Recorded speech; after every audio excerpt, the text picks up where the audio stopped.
For 27 years, I, Inez Faulkner, believed my mother, Sandra, loved me despite my teaching career. That delusion shattered one ordinary night in my kitchen when my younger brother's text buzzed. Check the group chat. What I found was no mistake. My mother's digital decree. I no longer see Inez as my daughter, a lowly teacher. Don't mention her name. My siblings' reply? Noted. My 27-year life crumbled in minutes. And the woman who orchestrated my erasure was likely, at that very second, polishing silver for the Mother's Day dinner I was forbidden to attend. Before I tell you what happened next, please take a moment to like and subscribe, but only if this story resonates with you, and drop a comment telling me where you're watching from and what time it is there. Let me take you back to Astoria, Oregon, the small coastal town where I learned that silence isn't weakness, and the best revenge is a story only you know you're telling. Astoria sits where the Columbia River meets the Pacific. A town of fishing boats and Victorian houses and fog that rolls in every afternoon like it has an appointment. I taught third grade at Bayview Elementary. 22 kids. A classroom with a radiator that clanked every 45 minutes. And a view of the Astoria column from my window if I stood on tiptoe. I loved that job the way some people love breathing. Quietly. Completely. Without needing anyone to clap. My father, Walt Faulkner, had been a carpenter. He built bookshelves for the Harbor Light Library when I was 6.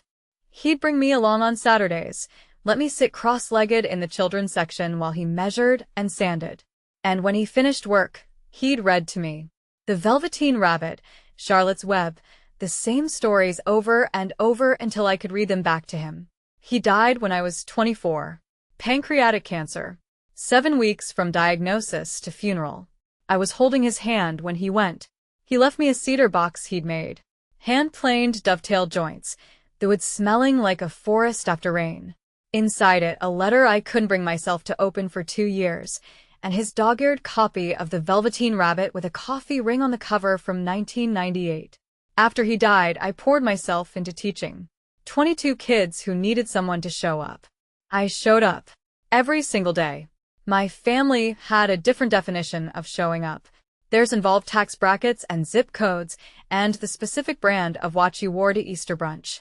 Mine involved a red felt-tip pen and 22 reading logs due every Friday.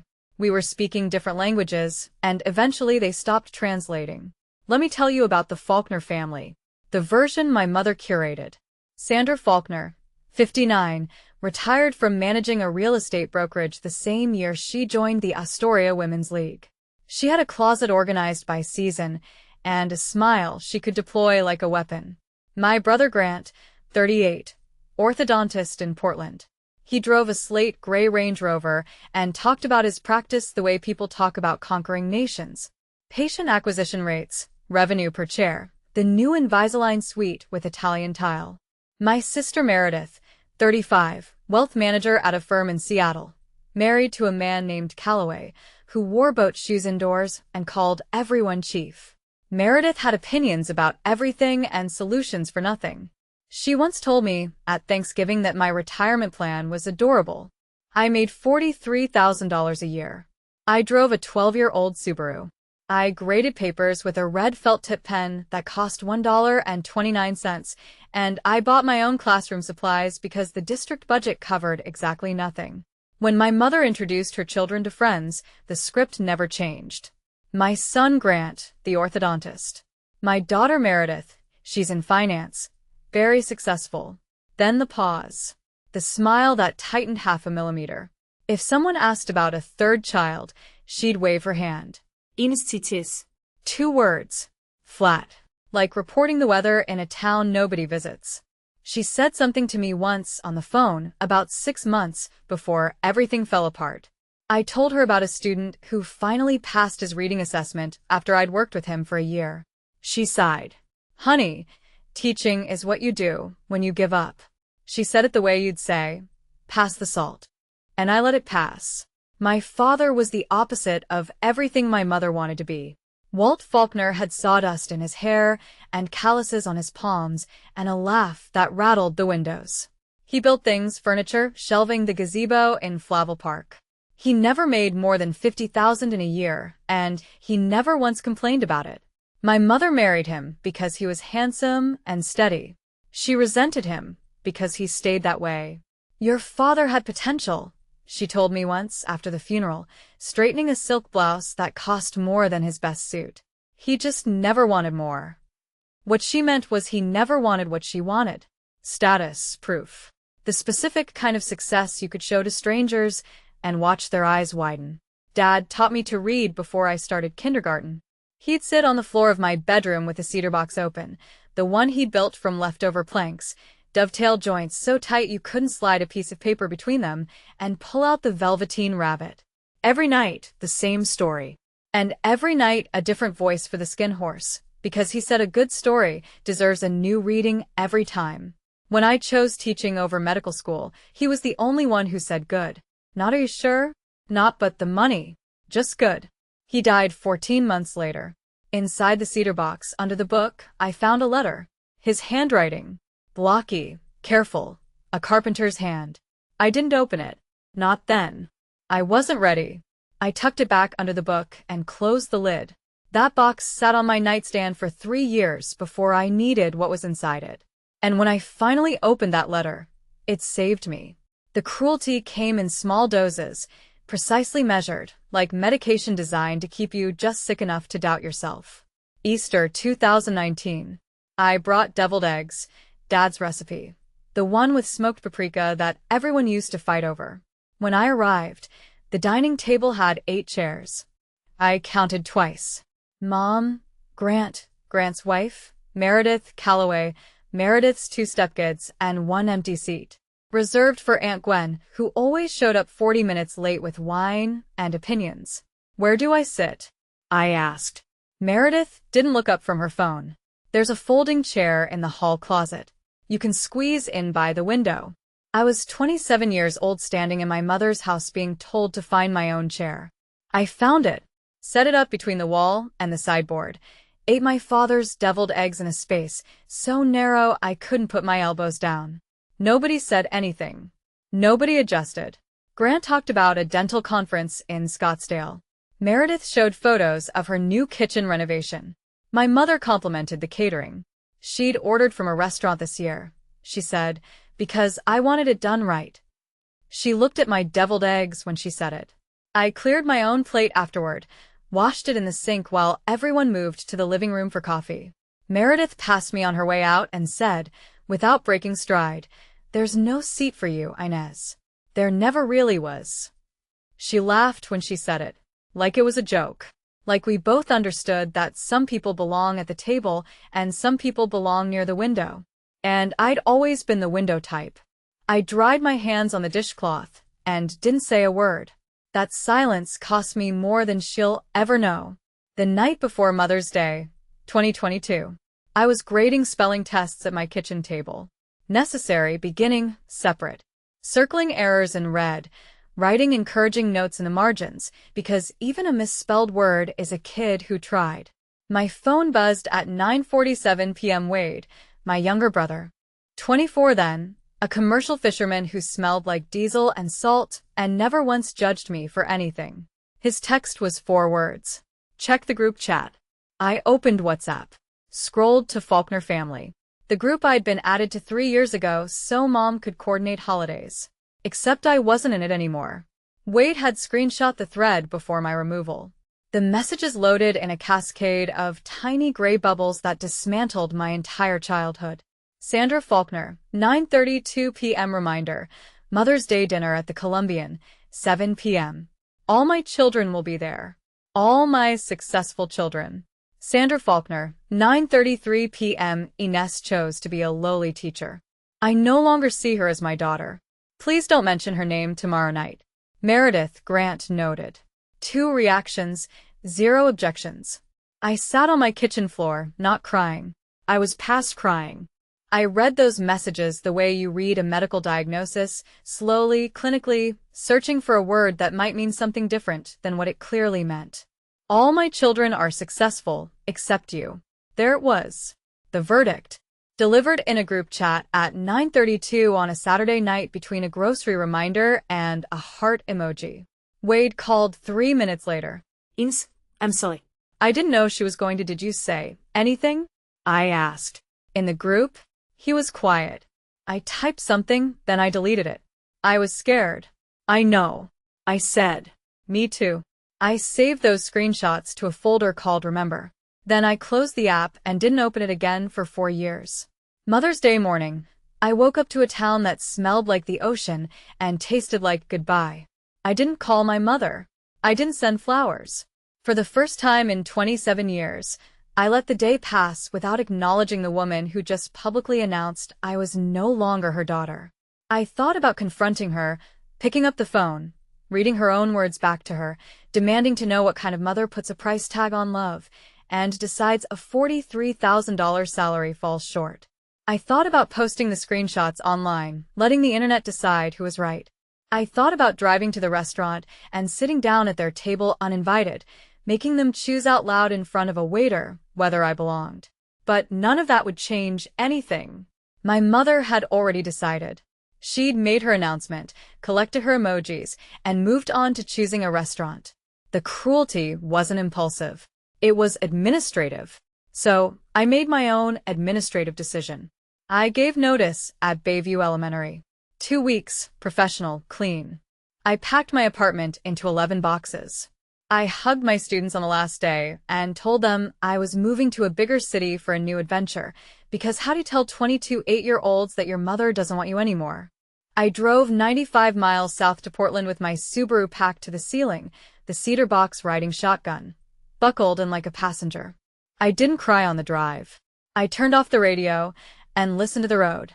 Somewhere around Longview, I stopped gripping the steering wheel so hard. Somewhere around Kelso, I started breathing normally. By the time I crossed the Willamette, I'd made myself a promise. I would not beg to be loved by people who'd voted me out of the family in a group chat. Portland in the summer is all bridges and bookstores and coffee shops where nobody asks where you came from. I rented a studio apartment in the Hawthorne district, 600 square feet, a radiator that worked better than the one at Bayview, a window that looked out onto a street full of people who didn't know my last name. I got a job teaching 3rd grade at a public school in Southeast Portland. 24 kids this time. Same red pen, different city, same reason to get up in the morning. But the nights were different. The nights were mine. And they were empty in a way that made my skin itch. I'd grade papers until 8 o'clock, eat dinner standing at the counter, then sit on the couch with my laptop and stare at a blank document. I'd been carrying a story in my head for years. A girl who lived in a lighthouse. A girl whose family told her that her dream, to tend the light, to keep ships safe, was too small. A girl who did it anyway. The first night in Portland, I typed a sentence.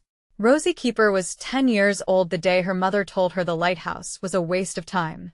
I stared at it for 20 minutes. Then I typed another sentence. And another. By midnight, I had 3 pages. By the end of the week, I had a chapter. I wrote between grading sessions. I wrote during lunch breaks. I wrote on the bus and in the bathtub. And at 2 a.m. when the apartment was so quiet I could hear the building breathe. I kept the cedar box on my desk while I worked, unopened, the letter still inside. I wasn't writing for revenge. I wasn't writing to prove anything. I was writing because something had broken loose inside me. And the only way to keep it from flooding was to put it on the page. I taught by day and wrote by night for 14 months straight. My classroom was a 30-minute bus ride from my apartment. My manuscript lived in a folder on my laptop labeled Rosie. 212 pages about a 10-year-old lighthouse keeper who discovered that the people who called her dreams small were the ones who'd stopped dreaming entirely. My students knew me as Miss Faulkner, the teacher who stayed late, who brought homemade granola bars on Fridays, who never raised her voice. My landlord knew me as the woman in 4B, who typed until 3 o'clock in the morning and never had visitors.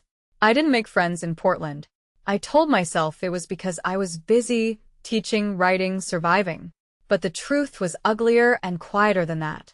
I'd learned something from the WhatsApp message that I couldn't unlearn. If the people who made you could decide you weren't worth keeping, why would strangers be any different? So I kept everyone at arm's length, polite distance, professional warmth, nothing that could be taken away. Wade called every Sunday. He'd tell me about crabbing season, about the weather on the coast, about a girl he'd met at the marina who laughed at his terrible jokes. He never pushed. He never said, "Come home." He just kept the line open every week, like checking a pulse. "You eating?" he'd ask. "Yes." "You sleeping?" "Enough." "You writing?" "Yeah." "Good." That was our whole conversation, most weeks. 7 words each. It was more than anyone else gave me. The manuscript hit 300 pages in month 11. I wrote the ending on a Tuesday night in September, closed my laptop, and sat in the dark for a long time, wondering if the story was any good, or if I'd just been talking to myself for a year. Margot Bell found my manuscript in a slush pile on a Thursday. She called me on a Friday. "Is this a debut?" she asked, her voice sharp and fast, a New Yorker who didn't waste syllables. "Yes."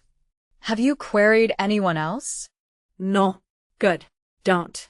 Margot was a literary agent at a mid-sized firm in Brooklyn, the kind of agent who wore reading glasses on a chain and cursed like a sailor and had placed 11 titles on the bestseller list in the last decade. She read The Lighthouse Keeper's Daughter in one sitting and called me at 6 a.m. Pacific time to say 2 things. "This is going to be big."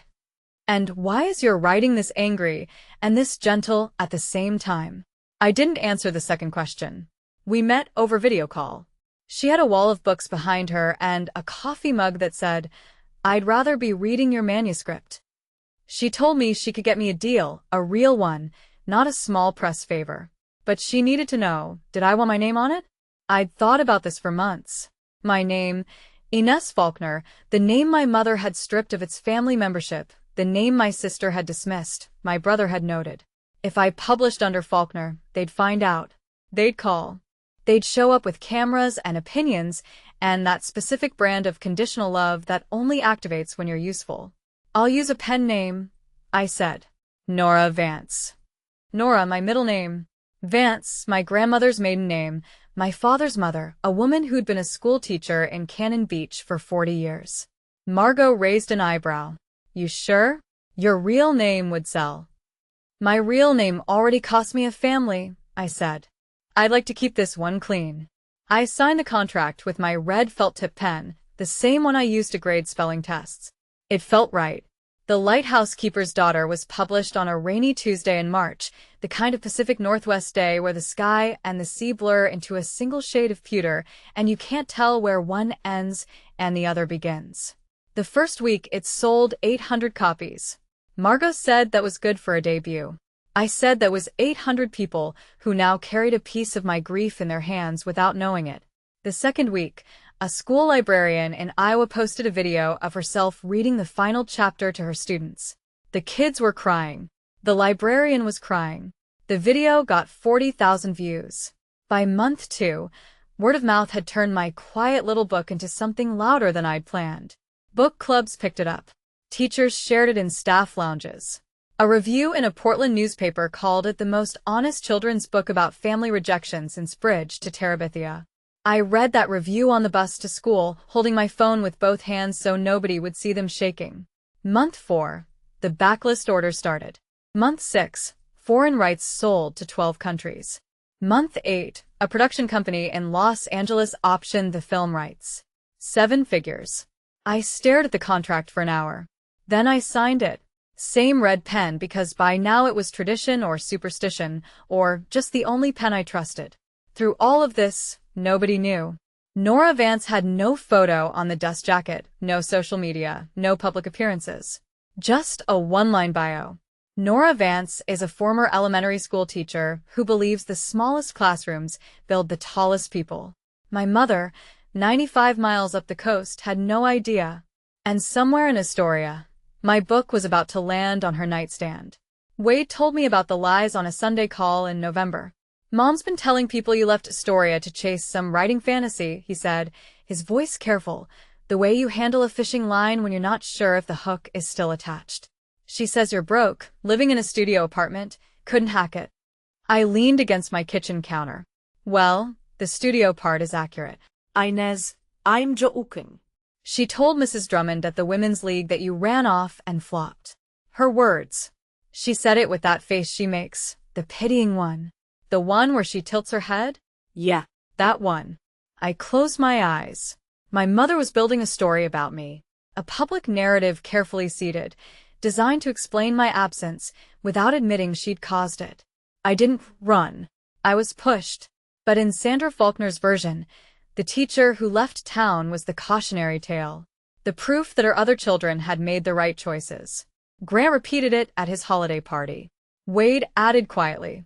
And Meredith shared some article about burnout in education with a caption, "This is why." They were writing my eulogy while I was still alive, turning my silence into a story that made them look wise and me look foolish. Here's the thing about lies told by your own family. They don't need to be loud. They just need to be consistent. And my family was nothing if not consistent. If you've ever had someone rewrite your story without your permission, turn your courage into failure, your boundaries into abandonment, then you already know what this feels like. And you know it doesn't end with words. So if you're still here, stay with me. Because what they said about me in that group chat is nothing compared to what they said about the book they didn't know I wrote. In January, The Lighthouse Keeper's Daughter hit the New York Times bestseller list. It stayed there for 9 weeks. By March, the film option had escalated into a full production deal. The kind with a director attached and a shooting schedule. Margot called it a rocket. I called it terrifying. Because with every interview request I declined, every public appearance I turned down, the mystery of Nora Vance grew. Who was she? Where did she come from? Why wouldn't she show her face? The internet had theories. A retired teacher in Vermont. A children's therapist in Chicago. A woman in witness protection. That one made me laugh for the first time in weeks. I kept teaching part-time, 3 days a week at the Portland school because the royalty checks didn't change who I was. The money changed what I could do. I incorporated the Vance Reading Foundation in April. The mission was simple. Fund classroom libraries in under-resourced schools, grant applications, book donations, teacher stipends. Everything I'd needed and never had delivered to people like me. The first year, we funded 47 classrooms across Oregon and Washington. Margot said I was aggressively anonymous. I said I was just careful. Because the moment the Faulkner name appeared next to the Vance name, my family would come with cameras, with hugs, with the particular kind of love that requires a bestseller list to activate. I wasn't ready for that. I wasn't sure I'd ever be ready for that. But then Wade sent me a screenshot that stopped my breathing. Not the kind from 4 years ago, the kind that erases you. This was worse. This was the kind where the people who erased you start applauding the version of you they don't recognize. And I stood in my kitchen, phone in hand, reading my mother's words about a book she didn't know her discarded daughter had written. The screenshot was from the Faulkner family WhatsApp group. The same group I'd been removed from 4 years earlier. Wade had stayed in it. He'd never left because leaving would have meant admitting to our mother that he was on my side. And Wade's survival strategy had always been camouflage. The thread was a cascade of enthusiasm about The Lighthouse Keeper's Daughter. Meredith had posted a photo of the book on her coffee table, the hardcover edition, a candle beside it, staged like an advertisement. Her caption, "If you haven't read this yet, what are you waiting for? Nora Vance is a genius." Grant followed. "Read it to the kids last night. They loved it. The lighthouse scene had them in tears." My mother's message came last. 7 words that rewired my nervous system. "This is what real success looks like." I read it 3 times. Then I set the phone on the counter and stared at the wall above my stove. A bare white wall. No photos. No decorations. And I did the math. 4 years ago, Sandra Faulkner told her family I was not successful. That teaching was giving up. That I was no longer her daughter. Now she was holding my book in her hands, praising my work with words she'd never used about me. Celebrating the exact dream she'd told me was too small. And she had no idea it was mine. "All my children are successful, except you. Except me. The one who wrote the book she was raving about. The one who built the foundation she'd never heard of. The one whose words had made her cry. Probably, if she'd read the chapter about the girl whose mother told her the lighthouse was a waste of time. She loved the book. She just didn't love the author. She couldn't, because the author was the daughter she'd already thrown away. I saved the screenshot to the same folder. Remember? Then I closed my phone and went back to grading papers because 24 kids still had spelling tests due Friday. And that was real. And that was mine. I almost told them. I stood in my kitchen that night with my phone unlocked, the WhatsApp thread still glowing, and I typed a message I never sent. Hi, it's Inez.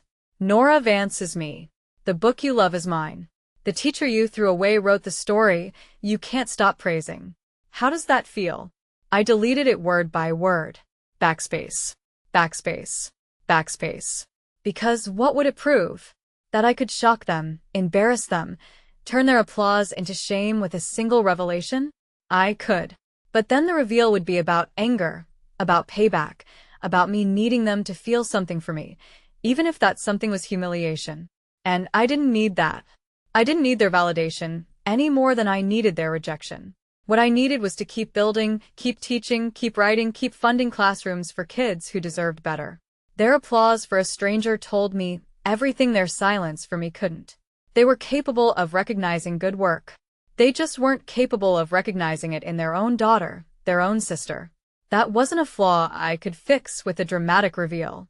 It was a wound they'd have to stitch themselves. So I stayed quiet. I went to school on Monday. I taught phonics and fractions and the difference between there and there. I signed a contract for a second book, a sequel, because Rosie Keeper had more story left. I called Wade on Sunday and told him I'd seen the screenshots. He was quiet for a long time. You okay? He asked. I'm building something, I said. And it doesn't require their approval. What does it require? I thought about it. A library. Hazel Quinn was 64 years old and had run the Harbor Light Library in Astoria for 31 years. She'd been there when I was 6, checking out picture books with sticky fingers. She'd been there when I was 14, hiding in the biography section to avoid lunch period bullies. She'd been there when my father built the shelves in the children's section, the ones with the rounded edges he'd sanded by hand so no kid would get a splinter. The children's wing was failing. Budget cuts, leaky roof, shelves that my father had built 25 years ago now sagging under the weight of books that hadn't been replaced since the Obama administration. Hazel wrote a letter to the Vance Reading Foundation in June. I recognized her handwriting the moment the scan hit my email. The same looping cursive she used to write overdue on my library slips when I forgot to return Charlotte's Web for the 4th time. Dear Nora Vance, she wrote, I run a small library in Astoria, Oregon.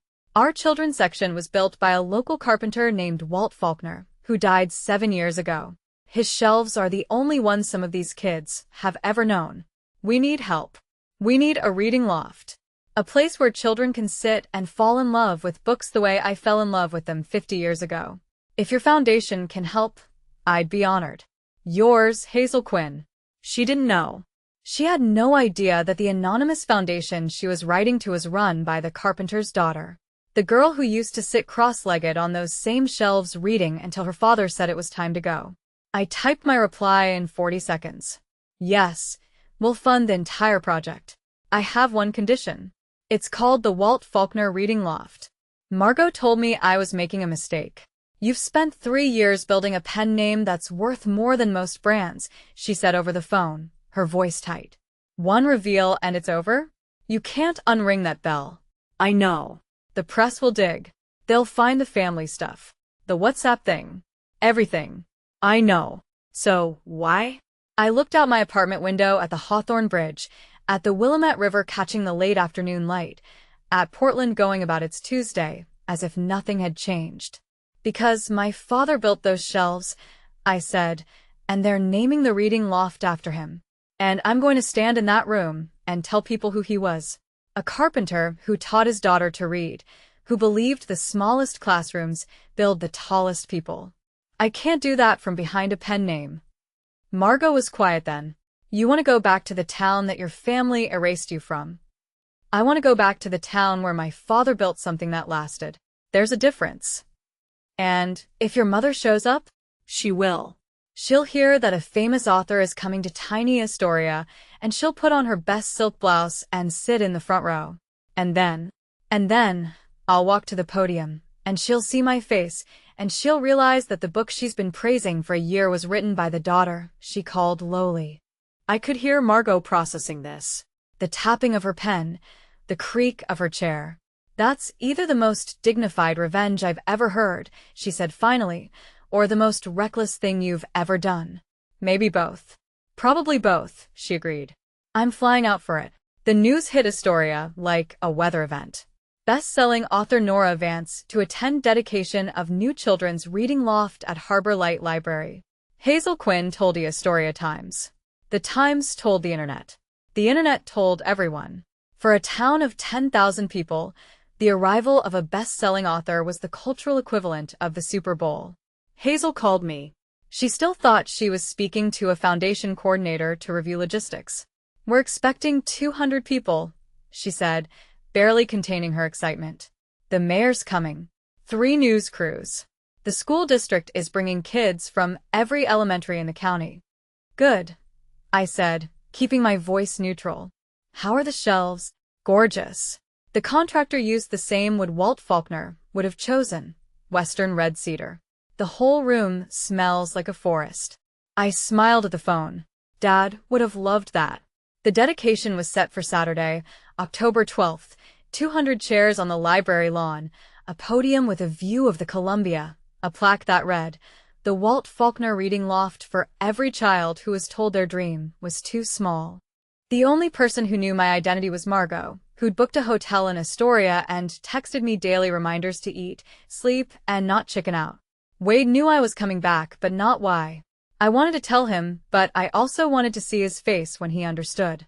What I didn't plan for, what I should have anticipated, was that the Faulkner family would treat the event like a networking opportunity. My mother had already reserved a seat, front row, and she'd called Hazel to ask whether the mystery author would be available for a personal introduction. Meredith was the first to mobilize. She posted in the family group chat, the one I could still see through Wade's screenshots, with the efficiency of a campaign manager. Nora Vance is coming to Astoria. This is huge. I'm driving down from Seattle. Grant, bring the kids. Photo opportunity. Mom, wear the cream blazer. Grant responded within minutes. Already cleared my schedule. Do we think she'd be open to discussing philanthropy? I'd love to connect the foundation. My mother's reply was measured, practiced. I'll speak with Hazel about getting us introduced. After all, Walt built the original shelves. We're family to that library. Family. She used that word so easily now when it could buy proximity to someone important. For years ago, I wasn't family enough to sit at her dinner table. Now the Faulkner name was a ticket to the front row, and suddenly family was the credential she wanted to flash. Wade forwarded the whole thread without comment. Just the screenshots and a single emoji. Fishing metaphor. He knew they were taking the bait. He just didn't know what the bait was yet. Meredith called Hazel to request preferred seating for the Faulkner family, given our connection to the library. Hazel, sweet, unsuspecting Hazel, agreed. Because why wouldn't she? The Carpenter's family wanted to attend the dedication of a room named after him. It was touching. It was right. It was exactly the narrative my family excelled at constructing. Show up where the cameras are, claim a connection you didn't earn, and smile like you belong. They were experts at belonging in rooms they hadn't built. But this time, they were walking into a room I'd paid for, named after a man they'd dismissed, to meet an author they'd already decided was better than me. The irony was so precise it hurt. Wade visited our mother the week before the dedication. He told me about it afterward on our Sunday call, choosing his words like a man sorting through a box of fishing hooks. Carefully, knowing some of them would draw blood. She's different, he said. Not better, just quieter. Sandra Faulkner had spent 4 years cultivating a life without her youngest daughter. The Women's League, the Bridge Club, the carefully maintained fiction that Inez was somewhere far away failing gracefully. But the architecture of that life was cracking. Grant called on holidays and birthdays, exactly the minimum. Meredith visited twice a year, always with an agenda. Neither of them called just to talk. Neither of them asked how she was sleeping or what she'd had for dinner, or whether the house felt too big now that Dad's workshop in the garage sat untouched. She had your baby photos out, Wade said on the kitchen table. Not framed, just spread out. Like she was looking through them. Did she say anything? She said she was trying to remember when you stopped being her daughter. My throat tightened. That's easy. May 9th, 2022, 9:32 p.m. Inez. What else did she say? Wade sighed. She said teaching reminded her of Grandma, of how Grandma worked herself into the ground for nothing. She said she was trying to save you from that. She wasn't saving me. She was saving herself from being embarrassed by me. I know, but she doesn't know the difference. That was the closest I came to understanding my mother, not forgiving her understanding. Sandra Faulkner wasn't a monster. She was a woman who'd watched her own mother, a teacher, die exhausted and poor, and she'd confused cruelty with protection ever since. But understanding someone's wound doesn't mean you have to stand in front of the blade. I drove back to Astoria the night before the dedication. 95 miles of highway, the smell of Douglas fir and salt water thickening with every mile, the road narrowing as the city fell away, and the coast opened up like a wound. I went to the cemetery first. Dad's grave was on a hill overlooking the river. Walt Faulkner, 1960 to 2019, beloved father, builder of shelves and stories. I sat on the grass and told him about the book, about the foundation, about the reading loft. They named it after you, I said. Cedar shelves just like yours. The wind came off the Columbia, cold and clean, and I pretended it was his answer. Back at the motel, I opened the cedar box. The smell hit me first. Forest and sawdust and something older than memory.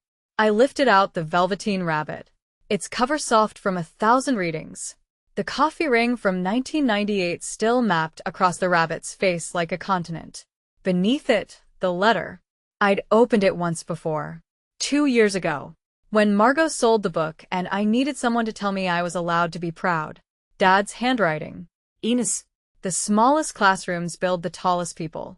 Whatever you teach, whoever you become, know that your old man thinks you're the real deal. Don't let anyone, not even your mother, tell you your dream is too small. Love, Dad. Teaching is what you do when you give up. That's what Mom said. Dad said the opposite. And I'd spent 4 years proving which one was right. If you've ever stood outside a house that used to be home and felt like a stranger, you already understand the story. Stay with me. Tomorrow is the part one waited 4 years to live. And if there's a quiet person in your life who deserves to be seen, tell them tonight. Now, back to the morning of the dedication. I read Dad's letter 3 more times that night. Then I folded it along the same creases, placed it back in the box, and closed the lid. The smallest classrooms build the tallest people. I'd spent 4 years building. Tomorrow, I would stand in the room my father's hands had made possible. The original shelves. The new loft. And I would tell the truth. Not all of it. Not the ugly parts, the WhatsApp screenshots, the heart emoji, the word noted. I would tell the beautiful parts, the parts about a carpenter who read to his daughter every night, the parts about a teacher who turned grief into a story and a story into 47 funded classrooms.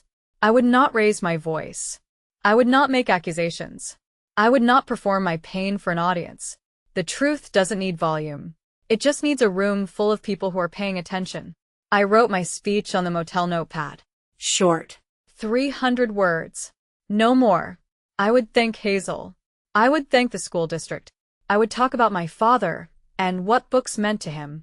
And then I would say my name, my real name, and let the room do the math. The speech ended with the dedication I'd printed inside every copy of the For Everyone who was told their dream was too small. 7 words. The same number my mother had used to disown me in a group chat. This is what real success looks like. 7 words from her, too. Funny how 7 words can break you or build you, depending on who's holding them. I set my alarm for 6 a.m. I packed the red felt tip pen in my jacket pocket. I slept like a stone. October 12th. The Oregon coast woke up blue and sharp. The kind of morning that makes you believe the world was built on purpose. I dressed in my classroom clothes. Khaki pants, a white button-down, flat shoes. No designer labels, no statement jewelry. Just me, looking the way I looked every day when I stood in front of 24 kids and taught them to read. The red felt tip pen sat in my breast pocket, like a heartbeat. I walked to the library at 8 o'clock. Hazel met me at the staff entrance. She still thought I was a foundation representative doing a final walkthrough before the author arrived. "Everything's perfect," she said, beaming, her silver hair pinned back with a tortoiseshell clip. "The reading loft is stunning. Come see." The Walt Faulkner reading loft occupied the entire second floor of the children's wing. Cedar shelves, western red, just as Dad would have chosen, lined every wall. A skylight poured morning sun across a reading nook filled with cushions and new books. Each one spine out, each one waiting for a kid who needed it. The plaque above the entrance, "For every child who was told their dream was too small." I touched the wood. It smelled like him. By 9:30, the lawn was filling. 200 chairs, a podium, a banner that read, "Welcome, Nora Vance." News vans from Portland and Eugene. Teachers from 6 elementary schools, each one leading a line of squirming 8-year-olds. And then I saw them. My mother's cream blazer, Meredith's camel coat, Grant's charcoal sport jacket, and Italian loafers. They walked through the crowd like they were arriving at a gala, stopping to shake hands, smiling for cameras, telling anyone who'd listen, "We're the Faulkners. Walt was our father. This is our library." My mother fixed her hair, straightened her blazer. She had no idea she was adjusting her armor for a daughter she didn't know she disowned. The ceremony began at 10 o'clock. The mayor spoke first. 3 minutes about community investment and the importance of literacy. Then the school superintendent, a woman I'd never met, spoke about reading scores and grant funding and the impact of private philanthropy on rural education. My family sat in the front row, arranged like a catalog spread. Sandra in the center, flanked by Grant on her left and Meredith on her right. Calloway in boat shoes. Grant's wife with a toddler on her lap. They all held copies of The Lighthouse Keeper's Daughter. Props, I realized. Photo props. They wanted to be seen holding the book when the cameras found them. Wade sat 3 rows back, alone in a flannel shirt and work boots. He caught my eye across the crowd and gave me a look that said, "I have no idea what's happening, but I'm here." I stood behind the podium, off to the side, where Hazel had positioned me as the foundation coordinator who'd introduce the author. The crowd didn't know. Hazel didn't know. My family, sitting 8 feet from me, hadn't even glanced in my direction. Why would they? I was wearing the clothes of a teacher, not a best-selling author. I was invisible, again, just the way they'd always preferred. Hazel took the podium. "Thank you all for being here today," she said, her voice carrying across the lawn with the steadiness of someone who'd spent 3 decades reading to children. "This reading loft exists because of one person, an anonymous benefactor who contacted our foundation with a single request. Name it after Walt Faulkner." She smiled. Today, that benefactor has agreed to reveal herself. "Ladies and gentlemen, please welcome the woman you know as Nora Vance." She turned toward me. The crowd leaned forward. My mother straightened in her chair, craning her neck, searching for the celebrity. I walked to the podium. 12 steps. I counted them the way I used to count the seconds of my mother's silences. 1, 2, 3. My flat shoes on the wooden platform. 4, 5. The microphone adjusting to my height. 6, 7. The crowd murmuring. 8, 9. My mother's face. Expectant. Ready to applaud a stranger. 10, 11. The moment my eyes met hers, and she didn't recognize me. 12, then she did. I watched it happen in real time. The polite smile freezing. The eyebrows lifting. The mouth opening half an inch. Then closing. Then opening again. Sandra Faulkner, for the first time in my memory, had no words. "Good morning," I said into the microphone. My voice was steady. My hands were not. But nobody could see that behind the podium. "My name is Inez Faulkner. Some of you know me as Nora Vance." The murmur became a wave. 200 people processing information at once, turning to their neighbors, pointing at the banner, looking at my family in the front row, looking back at me. Grant's copy of the book slipped from his hands and hit the grass. Meredith's phone froze mid-raise, her thumb hovering over the camera button. Wade, 3 rows back, put his face in his hands. But he was smiling. I could see it through his fingers. I reached into my breast pocket and took out the red felt-tip pen. The same one I'd used to grade 22 spelling tests on the night my mother told me I wasn't her daughter. The same one I'd signed my first book contract with. I uncapped it, signed the first copy of my book sitting on the podium, and set the pen down. I wrote this book, I said, because someone told me my dream was too small. Today, I'd like to tell you about the man who told me it wasn't. I talked about my father, not about my mother. Not about the WhatsApp message or the dinner I wasn't invited to, or the 4 years of silence that followed. I talked about Walt Faulkner, the carpenter who built the original shelves in this library with his own hands, who read The Velveteen Rabbit to me every night until I could read it back to him, who told me the smallest classrooms build the tallest people, and meant it. My father believed that teaching was the most important job in the world, I said. He believed that every child deserves someone who shows up. Not when it's convenient. Not when there's a camera. Every day, rain or shine. That's what teachers do. I paused. Someone once told me that teaching is what you do when you give up. I didn't look at my mother. I didn't need to. 200 people were already doing it for me. They were wrong. Teaching isn't where I gave up. It's where I started. It's where I learned to listen, to notice, to see the kid in the back row who's struggling and sit with them until the words make sense. I held up a copy of the book. This story, The Lighthouse Keeper's Daughter, is about a girl named Rosie who tends a light that keeps ships safe. Her family tells her the lighthouse is a waste of time, that her dream is too small, that she should want more. I opened to the dedication page. I wrote this dedication for every kid who's been told that, and for every teacher who showed them otherwise. I read it aloud. For everyone who was told their dream was too small. The crowd was very still. A child in the 3rd row whispered to her teacher, "Is that the lady who wrote Rosie?" "Yes, sweetheart," the teacher whispered back. "That's her." My mother stood up. The chair scraped against the lawn. Every head turned. Sandra Faulkner walked toward the podium with tears streaming down her face and both arms open. And if you didn't know the story, you'd think she was a proud mother overwhelmed by her daughter's achievement. "My baby," she said, loud enough for the first 5 rows to hear. "My Inez, I always knew you had it in you. Come here. Let me, Mrs. Faulkner." My voice was quiet, level. The microphone carried it to every corner of the lawn. "Please sit down." She stopped. The arms stayed open, but the momentum was gone. "Inez, I'm your mother. You were my mother. For years ago, in a group message, you told our family that you no longer saw me as your daughter." Gasps. Small ones, like paper tearing. That was I was upset. "You don't understand what I understand perfectly." I held her gaze. "You said all my children are successful except you. You said that I chose to be a lowly teacher. You asked them not to mention my name." Behind her, Meredith stood up. Damage control. Instinct kicking in. "We should discuss this privately."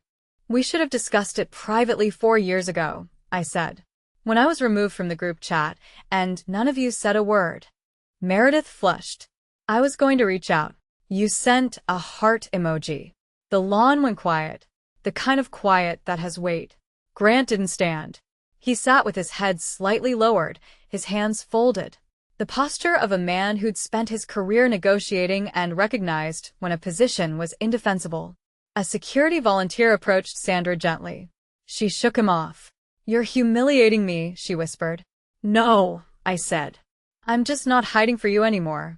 Meredith found her. "There's no seat for you at this table, Inez." There never. She stopped. She heard it. Her own words from 4 years ago. And for the first time, she heard how they sounded outside the family dining room. I stepped back from the podium. My mother was still standing in the aisle, arms now at her sides, tears running mascara lines down a face that had never looked this open in public. The crowd watched. Cameras recorded. Children stared. "Mrs. Faulkner," I said, and I used the formal address because that was the only honest title left between us. "4 years ago, you said all your children were successful except me." I picked up the signed copy from the podium. "I believed you. So, I built a life where for me that was finally true. I walked down the 3 steps from the platform and crossed the aisle to where she stood. I held out the book. "This is for you. Open the cover." She took it with both hands, the way you hold something fragile. She opened it. Inside, in red ink, I'd written for Mom, who taught me that silence can be a beginning. Inez. She read it. Her face crumpled. Not the performative tears from 30 seconds ago. Something rawer, uglier, the kind of crying that comes from a place you can't control. "Inez, please." "I'm not angry," I said. I haven't been angry for a long time, but I'm also not available for the version of reconciliation that happens in front of cameras. I looked at Grant, at Meredith, at my mother. "If you want to talk, really talk, you know how to reach me, but it won't be today and it won't be here." I turned to Wade, who was standing now 3 rows back, flannel shirt, work boots, eyes red. "Ready?" I asked. "Been ready," he said. We walked across the lawn together, past the banner, past the cameras, past 200 people who would tell this story for years. I didn't look back. The Walt Faulkner Reading Loft opened that afternoon. 300 kids walked through the cedar doors before sunset. The Astoria Times ran the story the next morning. Best-selling author Nora Vance revealed as local teacher Inez Faulkner, the daughter her family called a failure. I didn't read the article. Margot read it for me and summarized. Accurate, sympathetic, no legal concerns. The fallout was quiet and surgical. My mother canceled her women's league commitments for the next 2 months. "Family matters," she told Hazel, who no longer asked follow-up questions. Meredith deleted 3 Instagram posts featuring the lighthouse keeper's daughter, the ones where she'd tagged herself as a book lover and advocate for literacy. The comments had gotten uncomfortable. Someone had posted a screenshot of the heart emoji from the WhatsApp chat, though I don't know how. Grant's practice saw no impact. Orthodontists are not judged by their family dynamics, but Wade told me Grant stopped mentioning the Faulkner name at dinner parties, which for Grant was a seismic shift. I stayed in Portland. I kept teaching 3 days a week. I started writing the sequel, Rosie Keeper returning to the lighthouse, older now, understanding that the people who doubted her hadn't been evil, just afraid, because that was the truth, and the truth mattered more than revenge. 2 weeks after the dedication, I opened WhatsApp for the first time in 4 years. The Faulkner family group was still there. Meredith's gushing review, Grant's bedtime reading update, my mother's 7 words of praise, and my name, absent from every message, present in every line. I typed 1 sentence. "Thank you for the seat you never saved." I built my own table. Then I left the group. That night, I opened the cedar box one last time. I took out the velveteen rabbit, the coffee ring cover soft as cloth, and placed my own book beside it, The Lighthouse Keeper's Daughter by Nora Vance, hardcover dedication page facing up. A father's story, a daughter's story, same box, same wood, same belief that the smallest classrooms build the tallest people. A family that only claims you in the spotlight was never family. It was an audience. And you don't owe an audience an encore. That's my story. 1 WhatsApp message, 1 cedar box, and a book my own mother praised without knowing I wrote it. If there's someone in your life whose dream you've been overlooking, tell them today.